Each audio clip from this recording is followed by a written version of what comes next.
Story நேரம் Tamil வியூவர்ஸ்க்கு hi. நம்ம சீரிஸோட next எபிசோட்ல என்ன ஆக போகுதுன்னு இன்னைக்கு இந்த வீடியோல பார்க்கலாம். லாஸ்ட் எபிசோட்ல லீலி அந்த விஷத்தை சாப்பிட்டு அவளும் மயங்கி விழுந்துட்டு இருந்தா. ஷாவ் அவளுக்கு ட்ரீட்மெண்ட் பார்க்க ஆரம்பிச்சிருந்தான். அதோட தான் முடிஞ்சது. இந்த எபிசோட்ல அந்த இறந்து போன அந்த நோபல் லேடியோட அம்மாவே பயந்து போயிடுறாங்க, என்ன பண்றதுன்னு தெரியாம. அதுக்குள்ள லீலிக்கு ட்ரீட்மெண்ட் பாக்குறதுக்கு டாக்டர்ஸ் எல்லாம் வந்துட்டாங்க. லீலியோட மாஸ்டர் வராரு. இன்னுமா அவ எந்திரிக்காம இருக்கா? ராஜா போட்டும் நம்மள என்ன பண்றேன்னு பாரு, ஒருவேளை நம்ம கொடுத்த விஷத்தோட போஷன் எதுவும் கம்மி ஆயிடுச்சா அப்படின்னு நக்கல் பண்ண ஆரம்பிக்கிறாரு. ரீனா இருக்கா, மாஸ்டர் அப்படிலாம் எதுவும் சொல்லாதீங்க, எனக்கு பயமா இருக்குன்னு சொல்ல அவளுக்கு ஒன்னும் ஆகாது, இப்ப சீக்கிரம் ஏஞ்சிருவா, நீ வேணா பாரு. ராஜா இருக்கவும் நடிச்சிட்டு இருக்கா, அவர் போனதுக்கு அப்புறமா கேஷுவல் ஆயிடுவா அப்படின்னு மாஸ்டர் அங்கிருந்து கிளம்புறாரு. லீலி கிட்ட ராஜா போய் பக்கத்துல உட்காந்துட்டு இருக்காரு. சின்ன வயசுல இருந்து ராஜா வீட்டுல தானே, அரண்மனையில தான் லீலி வளர்ந்துட்டு இருக்கா. லீலியே அவருக்கு ரொம்ப பிடிக்கும் போல. இங்க பாரு, இந்த கேஸ் எல்லாம் இதுக்கு மேல நீ ஃபாலோ பண்ண வேண்டாம், வேற யாருக்காவது இந்த பொறுப்பை கொடுத்துடுறேன், உனக்கு ஏதாவது ஆயிடுச்சுன்னா நான் யாருக்கு பதில் சொல்றது, அது ஞாபகம் இருக்கா அப்படின்னு கேட்க லீலி பாக்குறா. ராஜா நோ, இந்த கேஸை மட்டும் யாருக்கும் கொடுக்க கூடாது, நான் நல்லாதான் இருக்கேன், நான் மட்டும் தான் அந்த கேஸை நடத்த முடியும், ப்ளீஸ். நிறைய உண்மையை கண்டுபிடிச்சிட்டேன், இதுக்கு மேல வேற யாருக்காவது கேஸ் போச்சுன்னா எல்லாமே ஸ்பாயில் ஆயிடும், ப்ளீஸ் அப்படின்னு சொல்லிட்டு கெஞ்ச ஆரம்பிக்கிறா. இதுக்கு மேல யாரும் இறந்து போகாம பாத்துக்கோ, உன்னை நம்பி இந்த கேஸ் கொடுக்குறேன், முதல்ல உடம்பு நல்லா பாத்துக்கோ அப்படின்னு ராஜா அங்கிருந்து கிளம்புறாரு. இங்க இந்த நிறைய வீட்டுல லேடிஸ் எல்லாம் இறந்து போனாங்கல்ல இப்ப திடீர்னு, அந்த வீட்டுல யாரெல்லாம் லீலி மேல பழிய போட்டு அவளை அரெஸ்ட் பண்ண பார்த்தாங்களோ அந்த ஆளுங்க எல்லாம் வந்திருக்காங்க. ராஜாவோட அசிஸ்டன்ட் வந்து லீலி மேடம் ராஜாக்கு எவ்வளவு முக்கியம் தெரியும்ல, இளவரசி மாதிரி ராஜா அவங்கள பாத்துக்கிறாரு. அந்த பொண்ணு மேலேயே கைய வைக்கிறதுக்கு உங்களுக்கு எவ்வளவு தைரியம் இருக்கும்? ஆனாலும் ராஜா கிட்ட அந்த லீலி மேடம் பேசியிருக்காங்க, அவங்க வீட்லயும் பொண்ணுங்க இறந்து போயிருக்காங்க, சோ உங்ககிட்ட கொஞ்சம் ஹார்ஷா பிஹேவ் பண்ண வேணான்னு சொல்லிருக்காங்க, அதனால ராஜா அவங்களை சும்மா விட்டுறாரு, நீங்க சீக்கிரமா போயிட்டு உங்க வீட்டுல இறந்து போனவங்களுக்காக துக்கம் அனுஷ்டிக்கிற வேலையை பாருங்க அப்படின்னு சொல்ல தேங்க்ஸ் சொல்லிட்டு அவங்களும் அங்க இருந்து கிளம்புறாங்க. ஷாவ் வெயிட் பண்ணிட்டே இருக்கான், லீலி வருவா அப்படின்னு.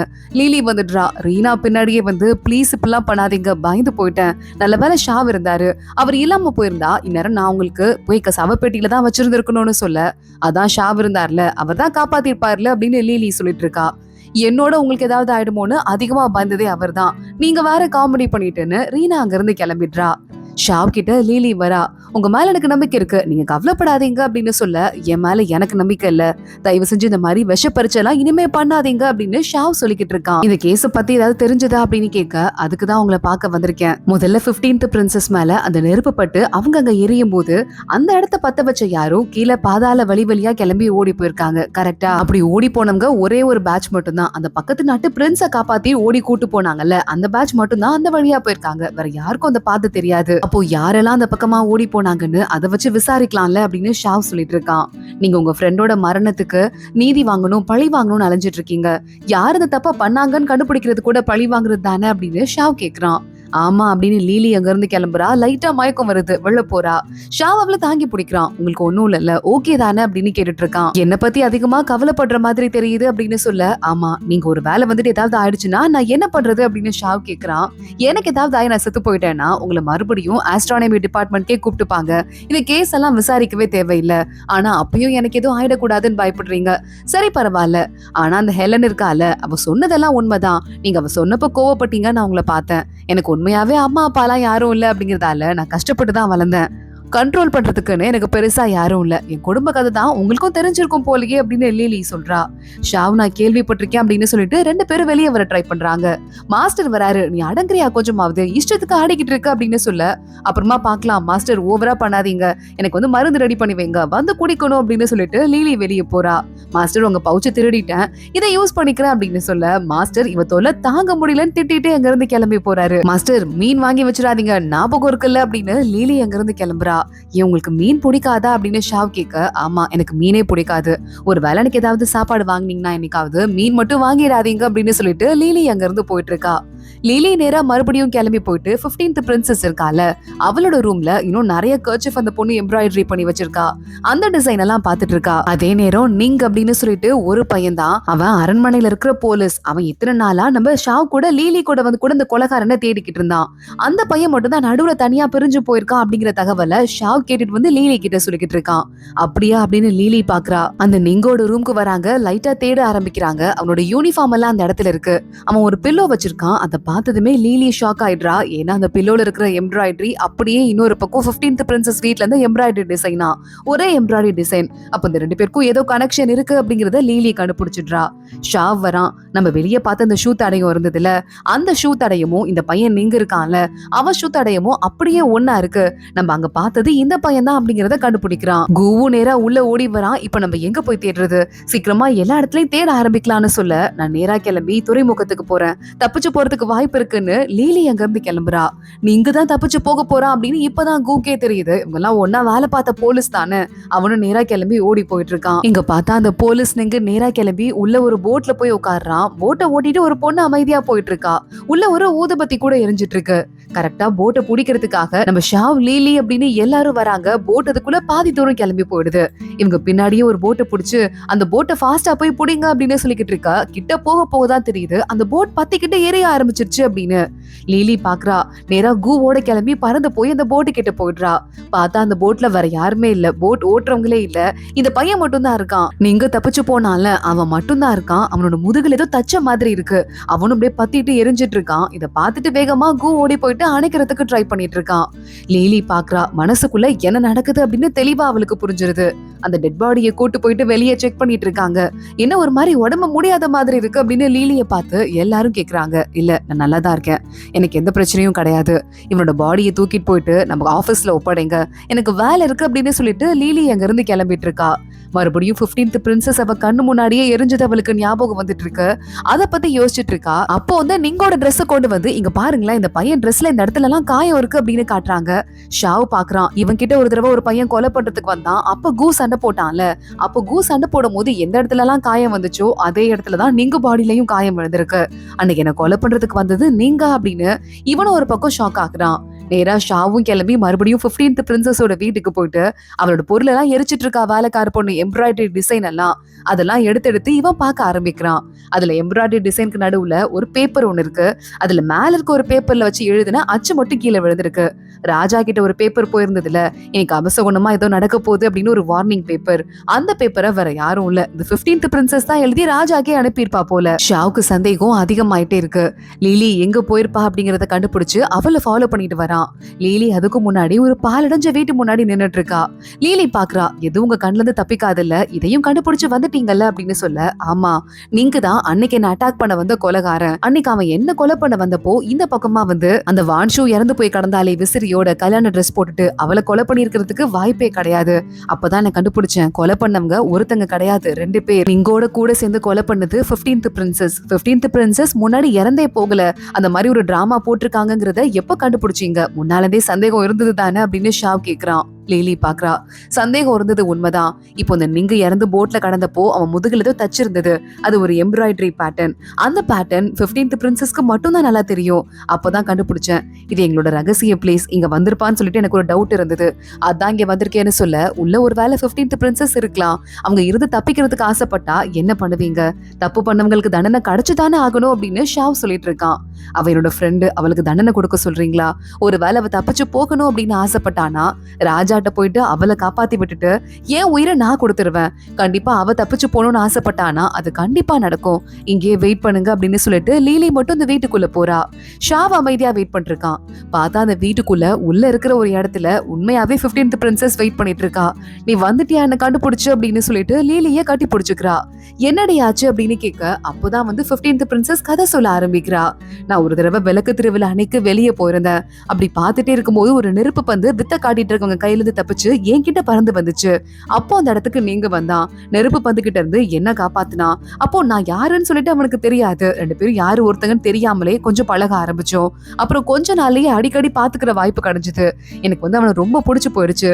ஏன்னா என்கிட்ட யாருமே அந்த அளவுக்கு பாசமா பிஹேவ் பண்ணதே கிடையாது. என் வாழ்க்கை ஃபுல்லா ஸ்பெண்ட் பண்றதுக்கு ஒரு ஆள் கிடைச்சிட்டான் அப்படின்னு சொல்லிட்டு நான் ரொம்ப ஹாப்பி ஆயிட்டேன். எனக்கும் அவனுக்கும் நெருக்கம் அதிகமாயிட்டே இருந்தது.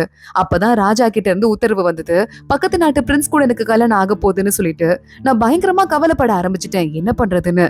சோ நீங்கும் நானும் சேர்ந்து ஒரு பிளான் பண்ணோம். அதுதான் அன்னைக்கு ஃபங்க்ஷன்ல நெருப்பு பெரிய திட்டத்தை போட்டு அந்த நெருப்புல நான் எரிஞ்சு போன மாதிரி கிரியேட் பண்றது. அப்ப நீ எனக்கு அன்னைக்கு சொன்ன குட் பை கல்யாணம் பண்ணிட்டு போறதுக்காக இல்ல, இப்போ நீ என்னை விட்டு பிரிஞ்சு போறதுக்காக கரெக்டா அப்படின்னு லீலி கேட்டிருக்கா. ஆமா, நெருப்பு பத்த வைக்கிற மாதிரி பத்த வச்சுட்டு அது பத்தி எரியும் போது நான் பாதாள வழியா நேரா உள்ள போயிட்டேன். என்னோட சில பொருட்களை ஏற்கனவே செஞ்சு வச்சிருந்த ரெடி பண்ணி வச்சிருந்த சில எலும்பு கூட எல்லாம் தூக்கி நான் உள்ள போட்டுட்டேன்.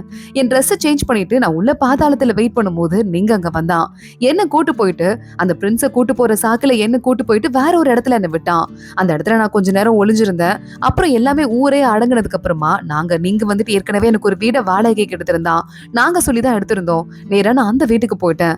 இதுக்கு மேல 15th பிரின்சஸ்னு ஒரு ஆளே இல்ல, நிம்மதியா மட்டும் தான் இருக்க போறேன்னு நினைச்சிட்டே நேரா உள்ள போனேன். ஆனா வீட்டுக்குள்ள போனதுக்கு அப்புறம் தான் இந்த வான்ஷு இருக்கால, அவ உள்ள இருந்திருந்தா. நான் அந்த வீட்டுல ஏற்கனவே என்னோட கல்யாண ட்ரெஸ் எல்லாம் ரெடி பண்ணி வச்சிருந்தேன். அதை அவ போட்டு நின்னுட்டு இருந்தா.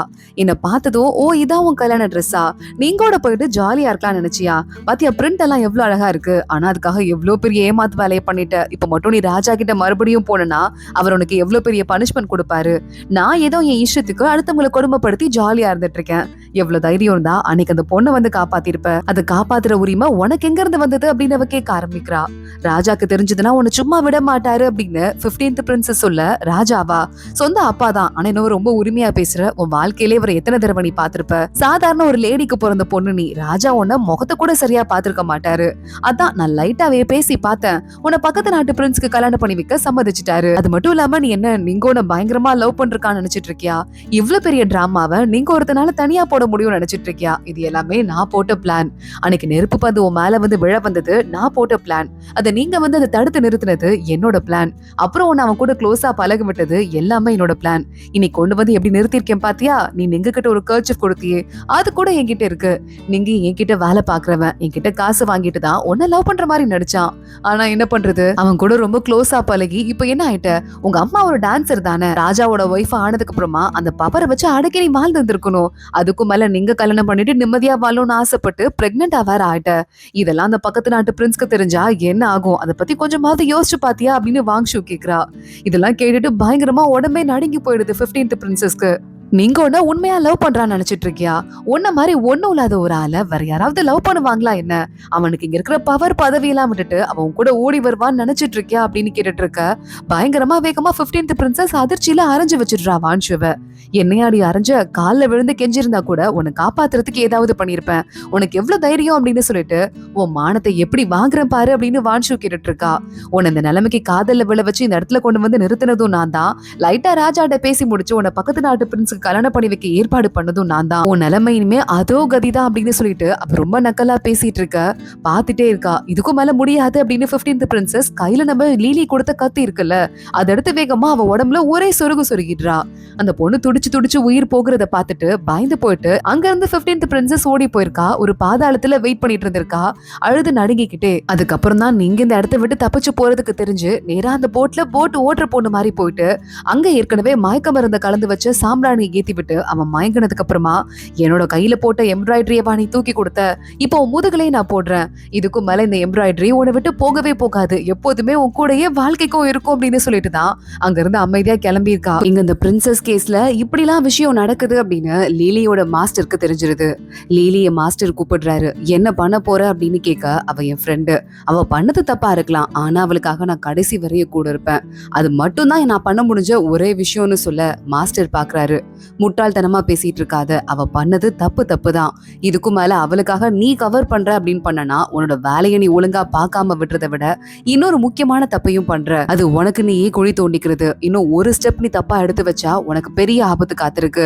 நான் சொல்றதை கேளு, ராஜா கிட்ட எல்லா இன்ஃபர்மேஷனையும் சொல்லு, எதையும் விட வேணாம். அவர் பொண்ணு எவ்வளவு பாவம்னு சொல்லு, ஆனா அதுக்கப்புறமா ராஜா என்ன முடிவெடுக்கணும்னு அதை அவர் பாத்துக்குவாரு. நீ முடிவெடுக்காத புரியுதா அப்படின்னு மாஸ்டர் அங்க இருந்து திட்டிட்டு கிளம்பி இருக்காரு. எல்லா உண்மையும் ராஜாக்கும் தெரிஞ்சிருது. லீலி ஷாவ் 2 பேரும் வெளியே நிக்கிறாங்க. ராஜ உத்தரவு வருது. அந்த ராஜ உத்தரவுல 15th பிரின்சஸ் மேல இருக்கிற ஒரு பெரிய அக்கறையால, பாசத்தால, காதலால லின் அப்படிங்கிற போலீஸ் ஆபீசர் என்ன பண்ணிருக்கான்னா, அன்னைக்கு தீ விபத்து நடந்ததை சாதகமா யூஸ் பண்ணிக்கிட்டு பிரின்சஸ கூட்டிட்டு தனியா எங்கேயோ போய் அடைச்சு வச்சிருக்கான். அதனால ஒரு சில பேர் இறந்து போயிருக்காங்க. இந்த விஷயம் கண்டுபிடிச்ச லீலியும் ஷாவும் அந்த லின்னை கண்டுபிடிச்சு அவனை கொலை பண்ணி பிரின்சஸ காப்பாத்தி கூட்டு வந்திருக்காங்க. அதனால உங்க 2 பேருக்கும் ஒரு பெரிய மரியாதைய ராஜா செய்யறாரு. இருக்காரு. அது மட்டும் இல்லாம இன்னொரு முக்கியமான விஷயம், பிரின்சஸ் திரும்பி வந்ததால ஒரு பெரிய செலிப்ரேஷனுக்கு ராஜா ஏற்பாடு பண்ணிருக்காரு. அதுக்கு ஷாவ் லீலி 2 பேருமே வரணும் அப்படின்னு சொல்லிடுறாரு. ஷாவ் லீலி இப்படி ஒரு கதையை கிரியேட் பண்ணிட்டாங்களா அப்படின்னு சொல்லிட்டு கண்டிப்பா வரும் அப்படின்னு சொல்லிட்டு இருக்காங்க. அந்த ஃபங்க்ஷன் நடக்க ஆரம்பிக்குது. ராஜா 15th பிரின்சஸ பக்கத்துல கூப்பிடுறாரு. 15th பிரின்சஸும் பக்கத்துல போய் நிக்கிறா.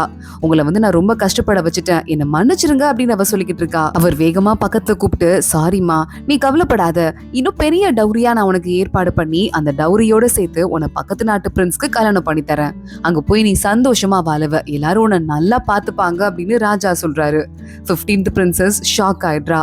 பக்கத்துல இருக்க ராஜாவோட அசிஸ்டன்ட் என்ன மாதிரி ராஜா ஒரு பிளான் பண்ணிருக்காரு, பிரின்சஸ் ரொம்ப ஹாப்பியா இருக்க போறாங்க அப்படின்னு அவர் பாட்டுக்கு கத்த ஆரம்பிக்கிறாரு. இதெல்லாம் கேட்டுட்டு லேலிக்கு கோவம் வருது. எந்திரிச்சு ஏதாவது சொல்லணும் அப்படின்னு ட்ரை பண்றா. ஷாவானா அவ கையை பிடிக்கிறான். வேண்டாம், ராஜாவை மீறி ஒன்னும் பண்ண முடியாது அப்படின்னு. ஆனா அதையும் தாண்டி லிலி எந்திரிச்சிட்றா.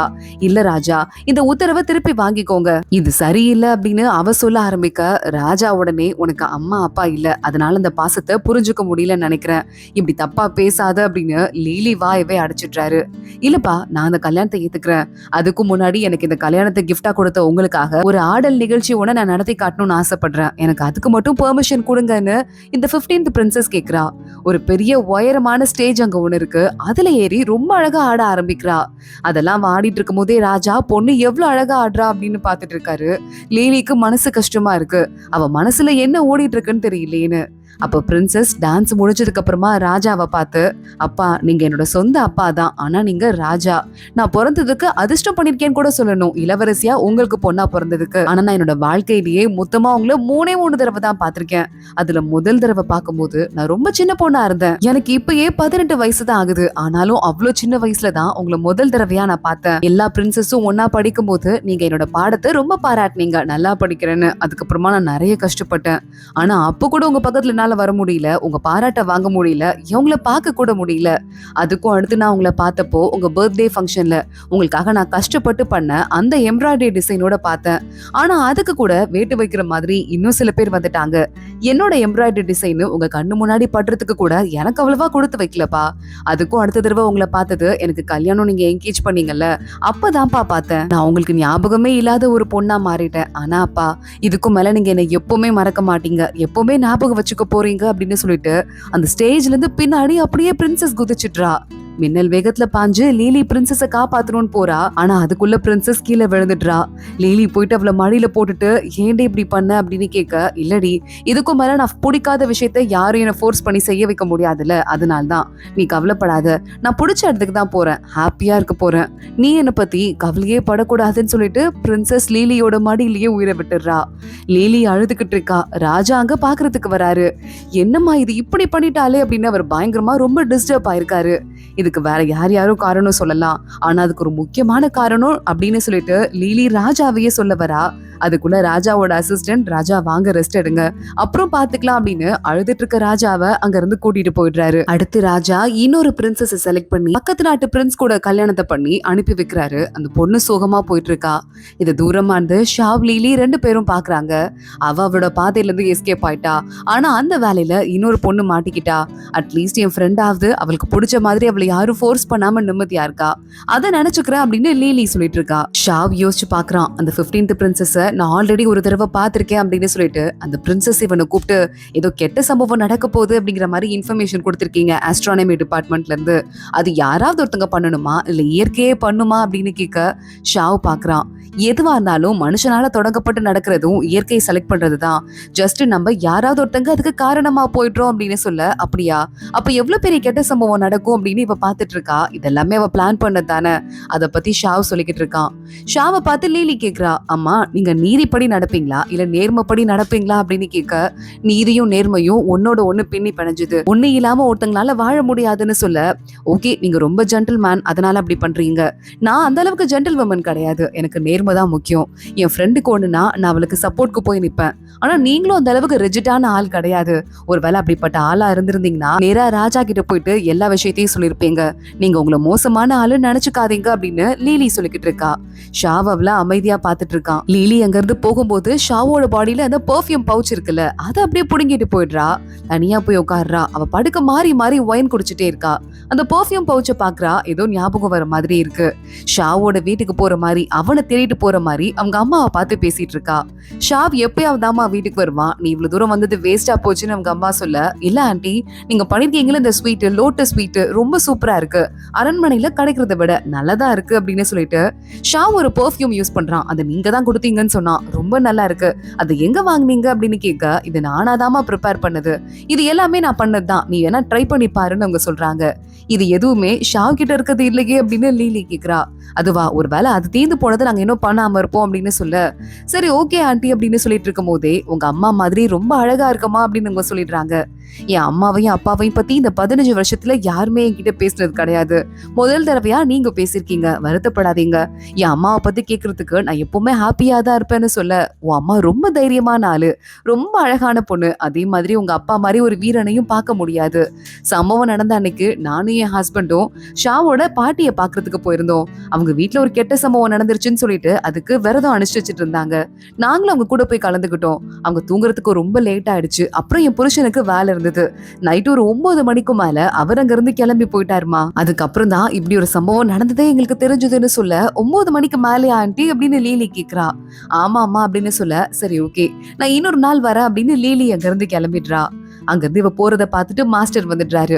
உங்க அப்பா அம்மாவை கொன்ன கொலைகாரங்களை கண்டுபிடிக்கிறேன்னு இந்த வீட்ல இருந்து க்ளூ கிடைக்கும் நினைச்சனா, அது நடக்காது. ஒரு வேலை நீ இப்படி கண்டுபிடிச்சனா நான் உன்னை மாஸ்டர்னு கூப்பிடுறேன் அப்படின்னு சொல்றாரு. லீலி பாக்குறா, ஏன் மாஸ்டர் இப்படி பண்றீங்க அப்படின்னு. இந்த வீட்ல இருந்து உங்க அம்மா அப்பா இறந்து போனப்ப துக்கத்துக்கு கூட யாரும் ஆளுங்க வரல. இந்த வீட்டுக்கும் அவங்களுக்கும் சம்பந்தம் கிடையாது. இதுக்கு மேல தேவையில்லாம உன்னை பத்தி யோசிச்சு நீயே உன்னை குழப்பிக்காத, வேலையை பாக்குற வழியை பாரு அப்படின்னு மாஸ்டர் அங்க இருந்து கிளம்பிடுறாரு. இங்க வீட்டுக்குள்ளதான் ஷாவ் இருந்திருப்பான் போல. வெளியே வரான். அவளுக்கு ஞாபகம் இருக்குன்னு உங்களுக்கு தோணுதா அப்படின்னு கேக்குறான். ரொம்ப ஷார்ப்பான பொண்ணா இருக்காப்பா. ஞாபகம் ஒருவேளை இல்லைன்னா அவளுக்கு இனிமே ஞாபகமே வராத மாதிரி நம்ம பாத்துக்கணும். ஒருவேளை ஞாபகம் இருந்தது அப்படின்னா அதை மறக்கிறதுக்கு நம்ம ஏதாவது வழி பார்க்கணும் அப்படின்னு சொல்ல, இல்லம்மா நான் பாத்துக்கிறேன், இந்த விஷயத்த அப்பா கிட்ட சொல்லிக்காதீங்க, அப்பாவை பாக்குற வரையும் நான் இங்க வெயிட் பண்ணவும் போறது இல்ல, நான் கிளம்புறேன் அப்படின்னு ஷாவ் அங்க இருந்து கிளம்பிடுறான். அன்னைக்கு நைட்டு ராஜா, ராணி, ஷாவ் 3 பேரும் நிறைய ஆளுங்களோட இவங்க அரண்மனையிலேயே ஒதுக்குப்புறமான ஒரு இடத்துல அழகான பூ ஒண்ணு நிலா வெளிச்சத்துல வளர்ந்துருக்கு அப்படின்னு பாக்குறாங்க. அந்த பூல ஏதோ நெகட்டிவ் எனர்ஜி ஷாவுக்கு தெரியுது. ஆனா ராணி அதை மெய் மறந்து பாத்துட்டு இருக்காங்க. ராணிக்கு பூவை பறிங்க அப்படின்னு ராஜா சொல்ல, அசிஸ்டன்ட் அந்த பூவை பறிக்கிறதுக்கு போறாரு.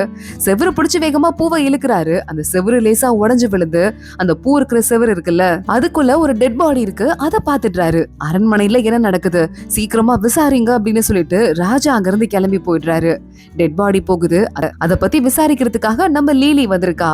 இந்த பவுச்ச பாரு, இந்த பொண்ணு கண்டிப்பா அரண்மனையில இருந்த பொண்ணுதான், விசாரிக்கலாம் அப்படின்னு சொல்லிட்டு லீலி ஆரம்பிக்கிறா. ஹன்ஷா அப்படிங்கிற ஒரு பொண்ணோட பவுச் தான் இது அப்படிங்கறத கூட இருக்க வேலைக்கார பொண்ணு இன்னொருத்தி சொல்லிக்கிட்டு இருக்கா.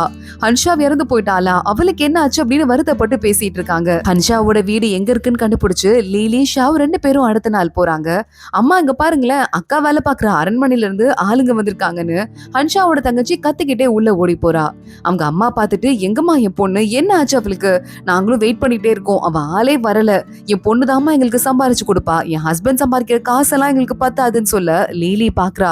உங்களுக்கு காசு பிரச்சனை ஏதாவது இருக்கா, உங்க பொண்ணு வேற காணாம போயிட்டாங்க, இந்த காசை வச்சுக்கோங்கன்னு கையில இருந்து ஒரு பவுச்ல காசை கொடுக்க அந்த அம்மா எடுத்துக்கிறாங்க.